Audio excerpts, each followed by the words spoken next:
अस्सलामुअलैकुम। Welcome to obs and gynaecology. Case number 4 को start लेते हैं हम। आज की वीडियो में हम केस नंबर 4 को डिस्कस करेंगे। पेशेंट नेम मिसेस हुमेरा, आप साथ मिसेस लगाएंगे, इंडिकेट करते हैं she is married. Mrs Humera wife हो, आप यहाँ पर हस्बैंड नेम लिखेंगे, इसरार लिखेंगे या जो भी हस्बैंड नेम, यहाँ गलत लिखा है, आप इसरार लिख दें या कोई भी हस्बैंड नेम लिख दें। फिर यहाँ एज लिखेंगे पेशेंट की, religion same as it is, आपको डिटेल अब है डिटेल अगर आपको समझनी है तो आप फर्स्ट केस की तरफ जाएं और वहाँ पर डिटेल देख लें। यहाँ पर हम सिर्फ डेटा को फिल करेंगे। पेशेंट की LMP लिखेंगे और उससे आप EDD निकालेंगे। पेशेंट का ग्रेविडा, इसमें ग्रेविडा 5 है तो फिर पैरा 3+1, इसका मतलब क्या है कि 5वीं प्रेगनेंसी है पेशेंट की, लेकिन जो प्रीवियस प्रेगनेंसी है उसमें 3 बच्चे पेशेंट के पास अलाइव है और एक बच्चा जो है वो नॉन अलाइव है, मीन्स के वो अबॉर्ट हुआ है या स्टिल बर्थ है, जो भी है। यहाँ डेट ऑफ एडमिशन और डेट ऑफ डिस्चार्ज, ये डेट ऑफ एडमिशन और डेट ऑफ डिस्चार्ज जो है आपकी, ये कब फाइनल होगी, जब आप अपने एंटीनेटल विजिट कंप्लीट कर लेंगे। जब आपकी पेशेंट लेबर पेन में आएगी तो फिर ही आप डेट ऑफ एडमिशन को फाइनल करते हैं।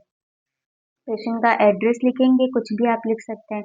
पर्सनल हिस्ट्री आपने सब कुछ नॉर्मल रखना है, क्योंकि ये केसेस आप करवा रहे हैं तो आप एज अ स्टूडेंट हैं तो आपको कॉम्प्लिकेटेड पेशेंट को डिलीवर करवाने की परमिशन नहीं होती है। आपको जो भी नॉर्मल पेशेंट होते हैं आप उनको डिलीवर करवा सकते हैं, इसीलिए आप सारी चीज़ें पार्टोग्राफ में नॉर्मल ही लिखेंगे। एलर्जी नहीं है, डायबिटीज़ नहीं है, हाइपरटेंशन भी आप नील ही लिखेंगे, नहीं है हाइपरटेंशन। रिकेट्स भी नहीं है, हार्ट डिजीज भी नहीं है, एब्डोमिनल ऑपरेशन भी नहीं है, ट्रांसफ्यूजन ब्लड भी नहीं लगा कभी, TB भी नहीं है पेशेंट को, नेफ्राइटिस किडनी डिजीज भी नहीं है, और टेटनस वैक्सीन जो है वो आप गिवन लिखेंगे कि पेशेंट को टेटनस वैक्सीन दी हुई है। ब्लड ग्रुप A और उसका जो भी RH फैक्टर है, पॉजिटिव या नेगेटिव, यहाँ आप कुछ भी चेंज कर सकते हैं, लेकिन ये आपका पॉजिटिव RH फैक्टर पॉजिटिव रहना चाहिए। ब्लड ग्रुप आप कोई भी लिख सकते हैं। फैमिली हिस्ट्री में ना तो कोई ट्विंस हैं, ना किसी को डायबिटीज है, ना TB है, ना हाइपरटेंशन, सॉरी हार्ट डिजीज है, हाइपरटेंशन है प्रेजेंट है, आप यस लिख दें। किसको है, मदर को है, फादर को है, आप यहाँ मेंशन कर दें। इसी तरह फिर जनरल एग्जामिनेशन की तरफ आते हैं। कंजक्टाइवा हम चेक करते हैं। हमने कहा था कंजक्टाइवा में हम 2 चीज़ें देख सकते हैं, या हमें पिंक मिलेगा या पेल। पिंक है इसका मतलब पेशेंट हेल्दी है, पेल है इसका मतलब पेशेंट अनेमिक है। फिर हम चेक करते हैं पेशेंट की हाइजीन लेवल देखने के लिए, क्लीन है या डर्टी है। अगर क्लीन नहीं है तो फिर आप पुअर हाइजीन लिखते हैं। नेल्स में भी हम 3 चीज़ें देखते हैं, पिंक, पेल, साइनोस। पिंक नॉर्मल, पेल एनीमिया को इंडिकेट करता है, साइनोस लो ऑक्सीजन सैचुरेशन को इंडिकेट करता है। हार्ट के भी साउंड नॉर्मल है, नॉर्मल साउंड आ रहा है। लंग्स के साउंड क्लियर है, एडिमा नहीं है, ग्लैंड्स नॉर्मल हैं, बड़े हुए नहीं, इनलार्ज नहीं है, ब्रेस्ट सॉफ्ट है, यूरिन यूरिन आपका पास नहीं, क्लियर। हम यूरिन चेक करते हैं डिपस्टिक से तो वो क्लियर आता है। यूरिन में कोई भी प्रोटीन, एसीटोन, ग्लूकोज कुछ भी नहीं है, सब क्लियर है। गेट फीमेल का नॉर्मल है, वो इजीली चल फिर रही है, उसके हाथों पैरों में कोई एबनॉर्मेलिटी नहीं है। हाइट 151 सेंटीमीटर है और वेट 55 kg है। ये है आपका ऑब्स्टेट्रिकल जो बायोडेटा है पेशेंट का, जो फर्स्ट इंटरेक्शन पे आता है, स्क्रीनशॉट ले लें। देन अब ऑब्स्टेट्रिकल पास्ट ऑब्स्टेट्रिकल हिस्ट्री की तरफ हम आते हैं। हमने कहा था कि ग्रेविडा 5 है तो हमारे पास प्रीवियस 4 प्रेगनेंसी की हिस्ट्री होनी चाहिए। डेट ऑफ बर्थ, बच्चे का या एबॉर्शन, बच्चा की पैदाइश या एबॉर्शन कब हुआ उसका ईयर आपको पता होना चाहिए। ईयर आपको कैसे पता चलेगा, फीमेल आपको बच्चे की एज बताएगी, आप उस एज के अकॉर्डिंग ईयर निकाल लेते हैं। तो बड़ा बच्चा 2015 में हुआ, हॉस्पिटल में हुआ, 40 वीक्स का था जब हुआ। सेक्स क्या था, फीमेल थी, वेट 3.5 kg था, ब्रेस्ट फीडिंग दिया था मम्मा मम्मा ने, यस मम्मा ने ब्रेस्ट फीडिंग दी थी। रिमार्क्स, बच्चा हेल्दी था। फिर दूसरा बच्चा 2017 में हुआ, प्लेस ऑफ बर्थ कहाँ थी, हॉस्पिटल। गेस्टेशन 40 वीक्स पर ही हुआ और प्रेगनेंसी में कोई कॉम्प्लिकेशन आई नहीं थी, लेबर में कोई कॉम्प्लिकेशन थी नहीं थी। सेक्स क्या था, फीमेल, वेट 2.5 kg था, ब्रेस्ट फीडिंग दी, यस दी, बच्चा हेल्दी था। फिर 2020 में भी हॉस्पिटल में ही हुआ, 40 वीक्स पर ही हुआ और ना तो प्रेगनेंसी में कोई कॉम्प्लिकेशन थी, ना लेबर में थी। और सेक्स क्या था? फीमेल थी। 3 kg वेट था। ब्रेस्ट फीडिंग करवाई थी, बच्चा हेल्दी था। अब जो लास्ट वाला 2022 में जो बच्चा हुआ था वो कहाँ हुआ है? हॉस्पिटल में हुआ है। गेस्टेशन प्रेगनेंसी क्या थी उसकी? 13 वीक्स थी। प्रेगनेंसी में कॉम्प्लिकेशन थी? यस थी। क्या कॉम्प्लिकेशन थी? एबॉर्शन हो गया था। वो बच्चा 13 वीक्स पर एबॉर्ट हो गया था। हॉस्पिटल में उसकी जो है डीएनए हुई थी, वो बच्चे को एबॉर्शन हुआ था बच्चे का। तो लेबर तक तो बच्चा गया नहीं, सेक्स फीमेल और ये रिमार्क्स में हमने क्या लिखा कि एबॉर्शन, उस बच्चे का एबॉर्शन हुआ था। और फिर ये अभी जो प्रेजेंट प्रेगनेंसी है वो ग्रेविडा 5 है पेशेंट का। क्लियर हो गया? अब हम जाते हैं एंटीनेटल रिकॉर्ड की तरफ। एंटीनेटल रिकॉर्ड की तरफ हमारे पास पेशेंट का फर्स्ट जो विजिट था 23/7/2025 को था। हाइट ऑफ फंडस 16 सेंटीमीटर, इसका मतलब 16 वीक्स थे। सिफेलिक बच्चा था। और एफएचएस, बीपी, वेट, शुगर, एल्बुमिन, ये सारी चीज़ें आप मेंशन करेंगे। और यहाँ पर एचबी जो है वो 10.5% है। सेम इसी तरह आपके पास ट्रीटमेंट में आपने क्या दिया? पहले विजिट की जनरल कंडीशन स्टेबल थी पेशेंट की। आपने लैब्स करवाए, पूरी गायनी प्रोफाइल करवाई, ultrasound, CBC, HIV, hepatitis B, C, urine DR, RBS और ब्लड ग्रुप। और ट्रीटमेंट में आपने सीएससी और फॉलिक एसिड नहीं, आप फीफॉलवेट देंगे क्योंकि ये सेकेंड ट्राइमेस्टर है। फीफॉलवेट देंगे आप क्योंकि सेकेंड ट्राइमेस्टर है। सेकेंड ट्राइमेस्टर में हम आयरन और कैल्शियम देते हैं, फॉलिक एसिड नहीं देते। ये ट्रीटमेंट देखिए आप पहले विजिट का, पहले विजिट की डेट, कंडीशन और ये ट्रीटमेंट, फिर ये नेक्स्ट विजिट डेट है। अब हम नेक्स्ट विजिट पर आते हैं। 13/7/2025 का नेक्स्ट विजिट है। 20 सेंटीमीटर हाइट ऑफ फंडस थी, इसका मतलब 20 वीक्स थे। सिफेलिक, एफएचएस लिखे आपने, बीपी, मदर का वेट 1 पॉइंट बढ़ गया, बाकी चीजें नील थी। ये देख लें आप क्लियरली, बल्कि स्क्रीनशॉट ले लें, लिखने में आसानी होगी।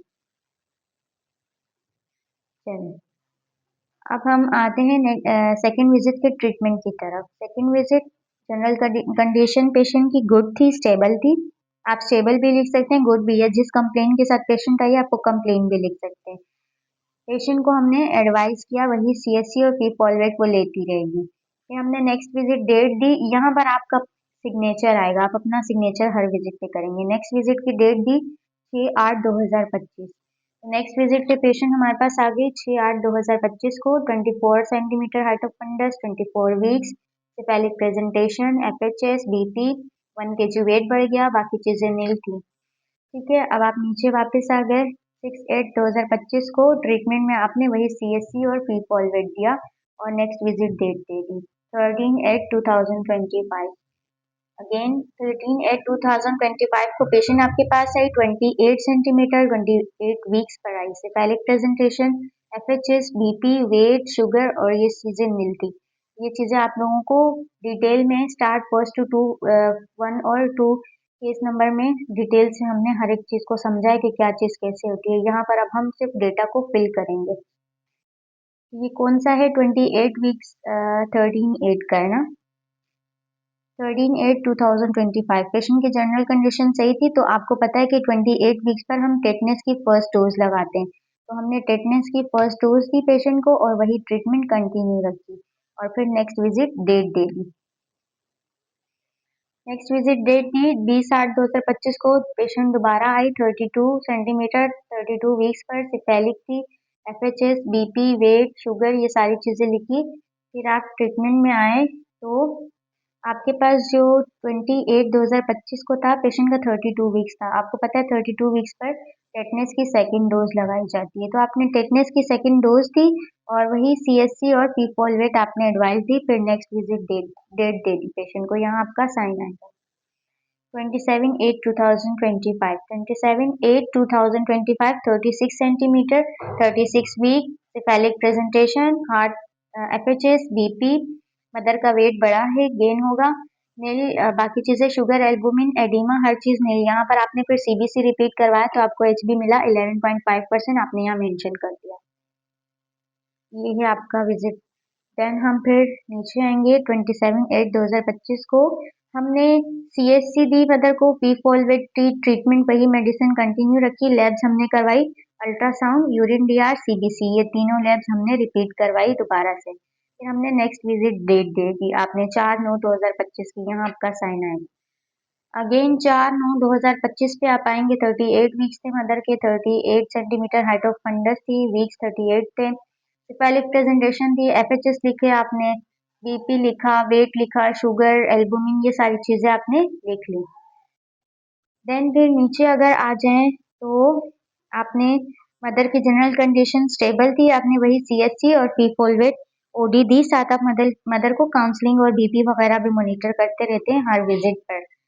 और फिर नेक्स्ट विजिट की डेट दे दी आप। और फिर नेक्स्ट विजिट पर जब पेशेंट आई 10/9/2025 तो 39 वीक्स थे, सिफेलिक प्रेजेंटेशन थी, यहाँ आप इंगेज भी लिख सकते हैं, हेड इंगेज था। इंगेज आप 38 वीक्स पर भी साथ लिख सकते हैं, इंगेज और सिफेलिक एंड इंगेज था। FHS लिखे आपने, BP लिखा, वेट लिखा, वेट गेन हुआ, बाकी चीजें नील थी। क्लियर हो गया। और लास्ट विजिट था पेशेंट का 10/9/2025 को, पेशेंट आई आपके पास। क्या कंडीशन थी पेशेंट की? जनरल कंडीशन क्या थी? पेशेंट को लेबर पेन थे, सर्वाइकल डायलेटेशन के साथ आई, 3 cm पर आपके पास आई सर्वाइकल डायलेटेशन के साथ, आपने पेशेंट को एडमिट कर लिया। क्लियर है।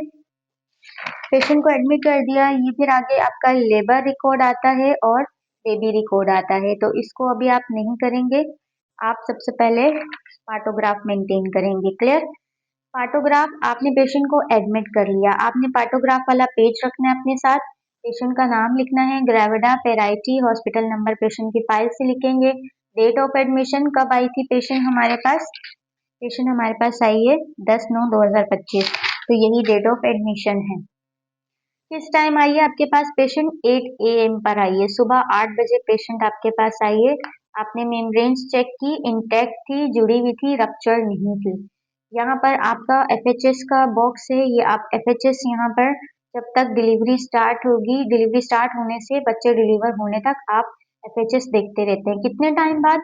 फर्स्ट अगर स्टेज है लेबर का तो हर 30 मिनट बाद, आधे घंटे बाद आप FHS देखेंगे, और जब सेकंड स्टेज स्टार्ट हो जाता है तो फिर आप हर 15 मिनट के बाद FHS देखेंगे। उसके बाद फिर आपकी जो FHS है, ये इन दो जो बोल्ड लाइन्स हुई हैं, इनके अंदर अंदर आपका ग्राफ आना चाहिए। अगर 100 से नीचे 180 से ऊपर गया, इसका मतलब फीटल डिस्ट्रेस है, तो कॉम्प्लिकेशन को इंडिकेट करता है, तो आपका ग्राफ इसके अंदर अंदर ही रहना चाहिए। इसके बाद नीचे आपको एमनियोटिक फ्लूइड और मोल्डिंग के बारे में पूछा जाता है, हमने पहले भी डिस्कस किया था। एमनियोटिक फ्लूइड में हम 3 चीजें देखते हैं। अगर एमनियोटिक फ्लूइड का बिल्कुल क्लियर है तो हम C लिखते हैं, कलर को देखते हैं। अगर बिल्कुल क्लियर लाइकर जैसा कलर है तो हम C मेंशन करते हैं, अगर उसमें ब्लड आ रहा है तो हम B मेंशन करते हैं। अगर उसमें मेकोनियम आ रहा है, ग्रीनिश लाइकर का कलर ग्रीन हो गया है, तो फिर हम M मार्क करते हैं, ये इंडिकेट करता है कि लाइकर बिल्कुल क्लियर जा रहा है। मोल्डिंग सबको पता है क्या होता है, कि बच्चे के हेड की पेराइटल बोन्स का ओवरलैप होना। तो अगर बच्चे की पेराइटल बोन्स एक दूसरे के साथ बिल्कुल टच हुई हुई हैं तो हम 1+ करते हैं। अगर एक दूसरे के जो है 1+, और अगर एक दूसरे के ऊपर ओवरलैप हुई हुई है और वो पेन खत्म होने के साथ वापस रिड्यूस हो जाती है, पीछे अपनी जगह पे चली जाती है, तो 2+, और अगर यहाँ पर फिर हम 3+ बनाते हैं। अगर मदर पेराइटल बोन्स दोनों बच्चे की एक दूसरे के हेड पर ओवरलैप हुई हुई है, लेकिन वो अब उसी कंडीशन में जब तक बच्चा डिलीवर ना हो जाए, वो अब दोबारा से वापस अपनी जगह पे नहीं जा रही, तो आप फिर 3+ लगाते हैं। ये आपको कैसे पता चलता है? आप PV करते हैं, PV के जरिए आपको बच्चे के पेराइटल बोन को आप असेस करते हैं कि मोल्डिंग है या नहीं है, तो किस रेंज में है, किस डिग्री में है, फिर आपको साथ में यहाँ मेंशन करते हैं। उसके बाद आपके पास ये नीचे आ जाता है लेबर का ग्राफ, मेन ग्राफ आपका, जिसमें आप लेबर को रिकॉर्ड करते हैं, जिसमें आप सर्विक्स की डायलेटेशन और descent of head foetal station को लिखते हैं, मॉनिटर करते हैं। ये आपके पास एक अलर्ट लाइन दी हुई है, एक एक्शन लाइन दी हुई है। इसका मतलब ये है कि आपने अलर्ट लाइन और एक्शन लाइन को हाईलाइट करना है, और लेबर की आप यहाँ टाइमिंग लिखते हैं। अगर फर्स्ट स्टेज ऑफ लेबर आपके पास प्रोलॉन्ग हो रहा है, अलर्ट लाइन को क्रॉस कर दिया है, और आपके पास सर्वाइकल डायलेटेशन बहुत स्लो चल रही है, तो इसका मतलब अब आप अलर्ट हो जाएं, आप पेशेंट जो लेबर है उसको ऑगमेंट करें, सेंटो दें या मेम्ब्रेन स्ट्रक्चर करें, लेबर को ऑगमेंट करें, स्पीड अप करें। लेकिन अगर आप एक्शन लाइन पर पहुंच गए, एक्शन लाइन क्रॉस हो गई और बेबी डिलीवर नहीं हुआ, अब तक सर्विक्स डायलेट नहीं हुई, तो इसका मतलब कि अब आपको एक्शन लेना है। एक्शन में या आप फोर्सेप डिलीवरी करवाते हैं या आप सिजेरियन सेक्शन की तरफ लेकर जाते हैं। तो यहाँ पर देखिए आपको दिया गया है सर्वाइकल डायलिटेशन का जो प्लॉट है, उसमें आप एक्स बनाते हैं, क्रॉस स्टार बनाते हैं और डिसेंट ऑफ हेड में आप फिर इस तरह से प्लॉट जीरो प्लॉट करते हैं, डॉट को मार्क करते हैं। तो आपके पास पेशेंट 3 cm पर आई थी, लेकिन हमने क्या कहा था कि हम ये पार्टोग्राफ मेंटेन हमेशा करते हैं 4 cm पे। आप वेट करेंगे जब पेशेंट 4 cm पर हो जाएगी, तो फिर आप जो है पार्टोग्राफ को मेंटेन करेंगे। आपके पास पेशेंट कितने बजे आई? 8 बजे आई। क्लियर? तो हमने यहाँ पर टाइम लिखना है 8, 9, 10, 11, 12, 1, 2, 3, 4, 5, 6, 7। यहाँ पे आवर लिखेंगे। ये पहला घंटा था पेशेंट के एडमिशन का, 1 घंटा, 2 घंटा, 3, 4, 5, 6, 7, 8 इंडिकेट करता है कि आपका फर्स्ट स्टेज कितने आवर्स तक गया है। तो सबसे पहले आपके पास 8 बजे पेशेंट आई, पेशेंट आपके पास 8 बजे आई थी, तो वो 3 cm पर थी। ठीक है, 3 cm पर थी, तो आपने 9 बजे जब चेक किया पेशेंट को, तो वो हो गई 4 cm पर। नहीं, आपने 8 बजे से जो है आपने लेबर रिकॉर्ड मेंटेन करना है। पेशेंट आपके पास 8 बजे नहीं आई, पेशेंट आपके पास आई थी 7 बजे।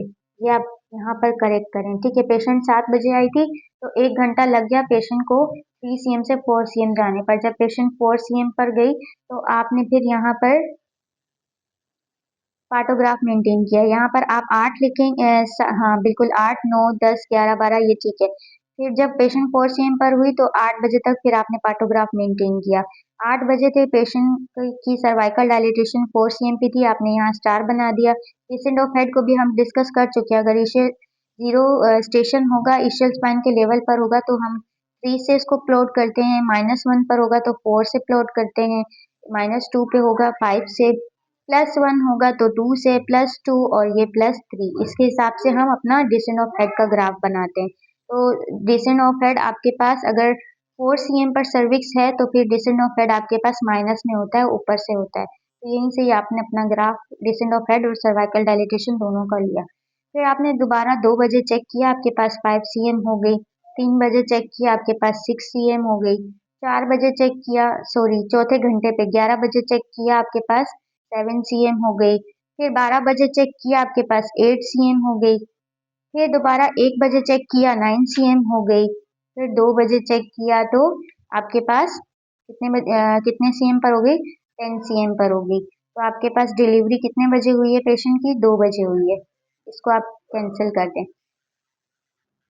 ये मेरी केस बुक गंदी हो रही है, इसीलिए ताकि आप लोगों की केस बुक गंदी ना हो, आप लोग एक्यूरेट प्यारा प्यारा करके लिखें और अच्छी सी अपनी neat and clean case book बनाएं। ठीक है, आपने 7 बजे तक इस ग्राफ को मेंटेन करना है।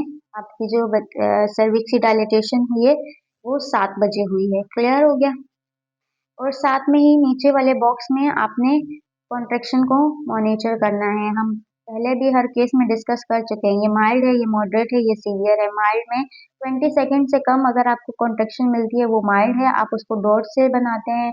20 सेकंड से ज़्यादा की कॉन्ट्रैक्शन मिलती है, वो मॉडरेट है, आप उसको लाइन से बनाते हैं। 40 सेकंड से ज़्यादा की कॉन्ट्रैक्शन मिलती है, तो वो सीवियर है, आप उसमें फिर पूरा बॉक्स फिल करते हैं।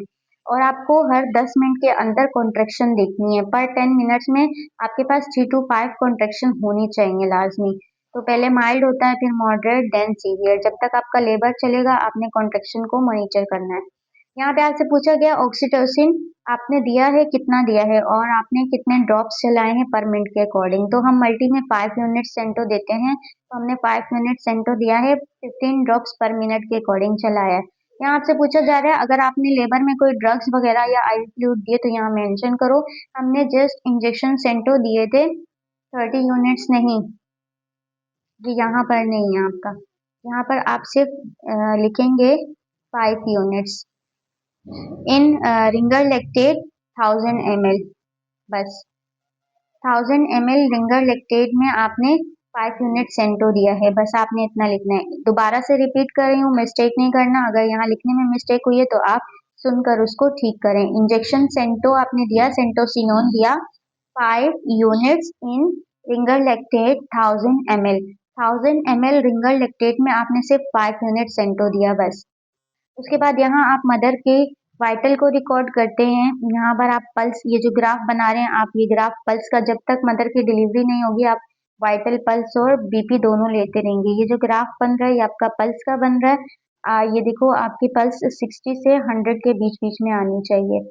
तो 90 100 90 100 चल रही है और ये 120 80 बीपी चल रहा है। 110 60, फिर 120 80, 110 70 ये मदर का बीपी चल रहा है। बीपी आप इसको एरो को बीपी को एरो से इंडिकेट करते हैं और ग्राफ में आप, पल्स में आप ग्राफ बनाते हैं और यहाँ आप टेम्परेचर मेंशन करते हैं 37 डिग्री सेंटीग्रेड, 37 डिग्री सेंटीग्रेड और 37 डिग्री सेंटीग्रेड। तो ये आप टेम्परेचर भी साथ साथ लिखेंगे।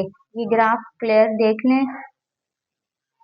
और यहाँ आप यूरिन की चेक करते हैं, प्रोटीन, एसीटोन वगैरह चेक करते हैं डिपस्टिक के जरिए। ना तो प्रोटीन है आपको मिला, ना एसीटोन आपको मिला, सब नील था। वॉल्यूम आपने चेक किया तो ये पहले 100 ml लिखा हुआ है, फिर 90 ml और फिर 80 ml। ये कितना ml है? ये आपके पास है 100 ml, ठीक है। ये 90 ml और ये 80 ml। ये करेक्शन कर लेना। ये केसेस मैंने नहीं बनाए, लेकिन सॉल्व करते हुए जहाँ पर मिस्टेक है तो मैं आपको क्लियर करवा रही हूँ। आप मिस्टेक को ज़रूर क्लियर करना। ये मेरी केस बुक ख़राब हो रही है, मसला नहीं है, आप लोगों की ख़राब नहीं होने चाहिए। देख लो एक बार पार्टोग्राफ को अच्छे से। ये आपका FHS का कॉलम है, ये आपका पार्टोग्राफ का कॉलम